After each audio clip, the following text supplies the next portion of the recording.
Welcome to Tools for Teens, where the smart get smarter. In today's video, I will teach you how to create and put your very own character inside a video game. Let's get into it.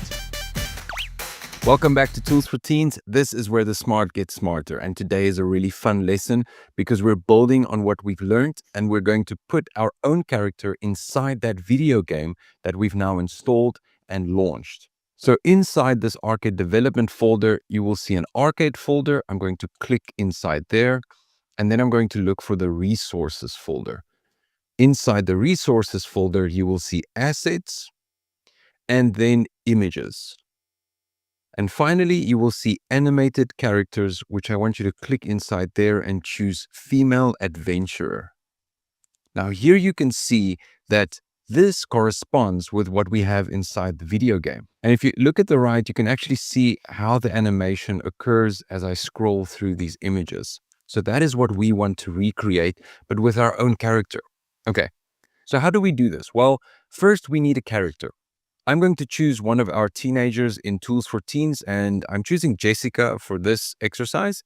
Here you can see Jessica has red hair and ponytails with a pink scarf and a white shirt, maybe purple pants. Okay, so I'm going to go to Leonardo. And if you remember the lesson on image generation, all of this would be familiar to you. So once again, if you look at the resource section, you will find a link to this Google Sheet that I've created. And under prompts, you will see a column named design. So you can just copy this prompt. I'm just going to select that prompt and paste that into Leonardo.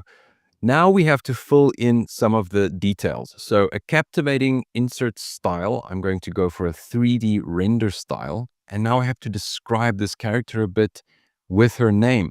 Okay, so I put down a red-haired girl named Jessica with a ponytail in a slight T-pose, which is quite important. We'll get back to that in a minute. And now I have to just describe the clothing a bit. So Jessica is wearing a white t-shirt with a pink scarf and purple pants. Then we need to use a solid insert color background. So we can't really use white because she's wearing a white t-shirt. So I'm just going to say a solid green background for easy background removal. Great stuff. I think that should do the job. Let's see what Leonardo comes up with. Okay, so this looks pretty good, but it's not exactly what I want for the video game. So I'm just going to add one or two more details and see if I can get Jessica in the exact position that I want and in the style that I want. Okay, so we finally have our character in the pose that I want. Let me quickly show you how I got to this point. So if we look at these first images, it's pretty much in line with the prompt, but not exactly what I need for this video game. And what I changed here on the left-hand side was I went from character sheet, which gives you various angles of a character, and I chose game concept. All right. So that immediately flipped over to this style, which if you look at the third image is pretty much what I had in mind. The problem is that her arms are touching her body. I will show you in a second why that does not work.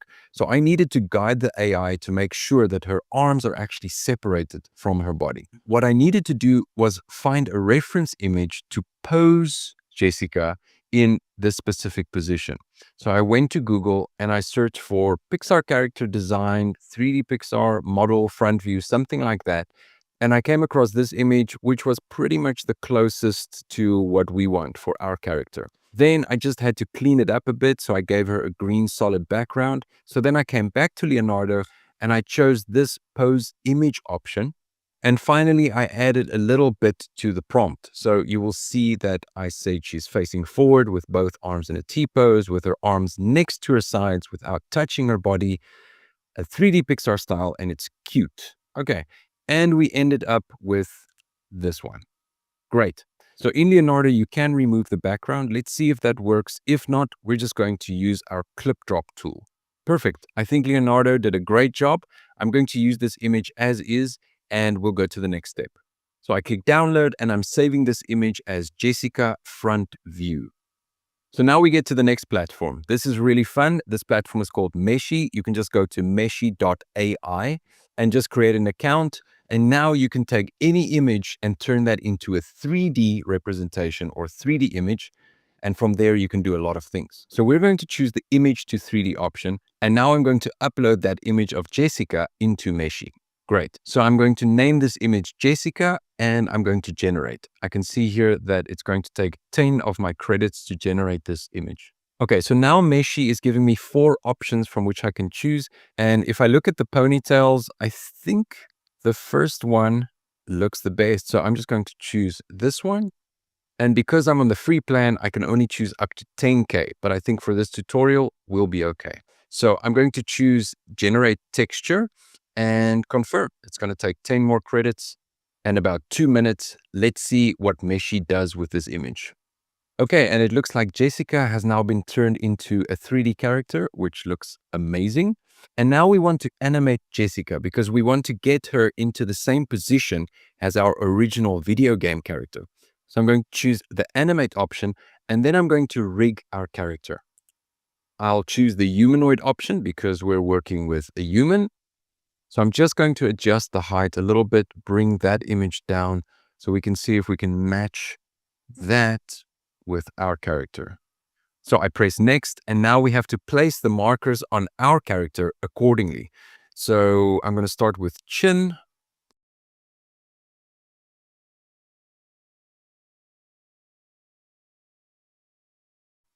And confirm. So this is super cool because now you can see Jessica has been animated. On the right-hand side, you will see various options of animations and movements. Right now, she's just in the normal walking animation, but you could play around with this and make her do loads of cool stuff. And just to show you why it's necessary to have the arms in a slight T-pose, here's an example of a character that has his arms touching his body, and you can see that the animation is just a mess because the AI can't pick up where the arms end and where the pants begin. So let's come back to our original character for a second, because what we want to do is we want to mimic the position of this character to make sure that Jessica moves really smoothly inside this video game. So we have a back view of her climbing, we have a front view, and then we have sort of a side view where she will be walking and jumping and falling. So let's go for the side view first. So I'm going to position Jessica more or less to the side. I think that would work. And now what I'm going to do is I'm going to record my screen and have a recording of Jessica walking. So for that, we use OBS. This is one of the programs that we installed way at the beginning. And to get a bit more clarity, I'm just going to zoom in a little bit. So I'm just using the wheel on my mouse. So I want to record her from the side, from the front, and from the back. Great. So let's see what that looks like. OBS saves my video inside the video folder, and I'm going to open that in VLC. And here you can see the video that I've just recorded. The next step is to take screenshots. So let's do that quickly. So the first thing I'm going to do is I'm going to create a folder in which I can save all these screenshots. So I'll just create a new folder and I'll name this folder Jessica Screenshots. The next step is to use these images of our original character as a reference to make sure we get more or less the correct screenshot. So the first one is from the back. Let's see if we can get something close to this. So I'll just wait for her to be in that position, get the cursor out of the way. There we go. And maybe with her arm a little more to her side, I think that would work. So now I'm going to take a screenshot. If you're not sure how to do that, just ask ChatGPT to help you find the button on your computer. And even better, if you can single out the specific part of the screen that you want to take a screenshot of. So I'm just going to do that. And now you can use any image or design software. I'm actually just going to use Paint for this specific task. So I'll just look for Paint on my computer. There it is. And I'm just going to paste. So Control V. And now I want to crop that out. And now we'll save this image as a PNG file. And I'm going to save it in this folder that I created. And I'll just save it as 1 because that's the first screenshot in the sequence. So now what I'm going to do is I'm going to look at each of these little images and use that as a reference to make sure that I get a shot of Jessica in more or less that position. Let me quickly do that and then I'll get back to you. Okay, so now you can see I have all the screenshots that I need. I did not have a lot of time, so it's not perfect, but you can see that it's more or less a walking sequence. And to get the falling and jumping shot, I went back to Meshi and I imported the shake it off animation, and I just used the same workflow. If you really want to, you can add one more step and you can upscale this image to really make it sharp and make it pop. So for that, you can use Krea. You go to Krea.ai, and they also give you free credits per day. And you're going to go to the enhancer option. So upscale and enhance. And now I just click here to add my image. So we'll choose this front shot of Jessica. And now you will see that Krea is actually picking up on what this image is all about. Yeah, so I think that's great. I'm just going to add 3D Pixar style to really give it a little bit more context, because I don't want it to move away from our style. I'm actually going to choose upscale by 4 in this instance and say enhance. Okay, and what you can see is Krea has done a pretty good job of upscaling this image, but this is a step that you can add to your workflow if indeed you want to make your character a little bit more detailed. We're not going to do that now. Just know that the tool does exist. If you have the time and you have the patience, go for it. So now we have our screenshots, but the problem is we have a background. If you look at the original character, you will see that there is no background there. Let's remove the background. So we just go to clipdrop.co and we look for the remove background tool. There it is. We just upload the picture one by one and remove background. And now I'm going to save this file. I've created a folder, no background, and I'll just save it in there. So I'm just going to do this for all the screenshots before we move on. And now you can see I have all my images without a background. So before we move on, we're just going to fix the sizing quickly. If I hover over one of these original images, you will see that we're working with 96 by 128 pixels. And if I hover over one of our images, you can see that it's actually quite a bit bigger. I'm pretty sure you can easily do this in Paint as well. I'm going to use Page Plus 9, which I'm very used to. So one by one, I'm just going to drag these images into Page Plus. And as a reference, I'm actually going to drag one of the original images in as well. I'll just do that. I'll make it a little bit bigger so we can work with that. All right. And if I put this over this image, you can see that it doesn't fit perfectly. So I'll just make that a little bit smaller. And then I'll crop that in a little bit. That looks good. And that should do the job. So now I can export this image. And I'm going to choose 128 as my height. It should adjust the width accordingly. Perfect. 128 by 96. I'm going to export that. And I'm going to replace that image and save it. Now I'm just going to do that with all my images, and then we're ready for the next step. And now I have all my images in the correct size. So if I hover over them, you will see that it's now 96 by 128, which is exactly the same as the original image, 96 by 128. If we go back to this folder, you will see that each of these images have been named accordingly. And it's important that we use the exact name, otherwise the software will not pick up that image. So I'm just going to start replacing the names of my images, and I'm going to click here, just click once again, and then Control A, select that whole thing, Control C, copy that. I go back to my images, and I Control A there, and Control V to paste that in. So now I have named that image accordingly. Now I will just continue doing that with all the rest of the images before we move on to the next step. Okay, all my images have been named. The last step is now to replace the original images with my images. What I suggest you do, though, is not just replace and lose these images, because you might want to use them in the future. So I'm just going to place them inside a folder here, and I'm going to name this folder maybe something like old images. Old images.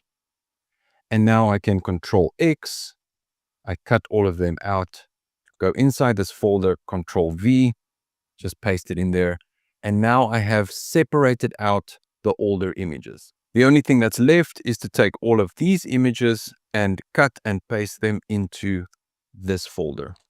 This is the specific folder that the software will read these images from. There's no negotiation here unless you change the code. The images need to be inside this specific folder and with these specific file names. So now it's finally time to launch the software and watch our character in action. If you remember, we're going to go to Visual Studio Code. So you can just search for Visual Studio Code. There it is. If you click on that option, it's going to open up the software.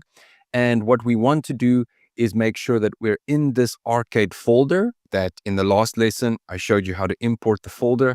And we want to open up a terminal. So I'm just going to say new terminal. It automatically picks up this directory or this file path. And now we just change the directory and launch the game. So where is this game? Well, if you remember, we're inside Arcade Development, and I'm going to go to Arcade, Examples, Platform Tutorial. And that is the file that I want to launch. So first of all, I want to copy this file path, this directory. So I'm just going to Control C. Now I go to Visual Studio Code. I say CD for change directory, quotation mark. I paste that in. I end with a quotation mark and enter. Now you can see that the directory has changed and now we can launch the software. So instead of typing, I like to copy the file name because that means I don't make any mistakes. And the command is Python space file name. So let's see what happens. And there we go. Now we can see that Jessica is actually inside the video game. There you go. There you can see Jessica can climb and she can jump and she can fall. So I hope this was fun and useful. I can't wait to see your characters inside the video game. In the next lesson, we're going to start changing elements of the video game and really make it our own. So I'll see you in the next one. Stay adaptable.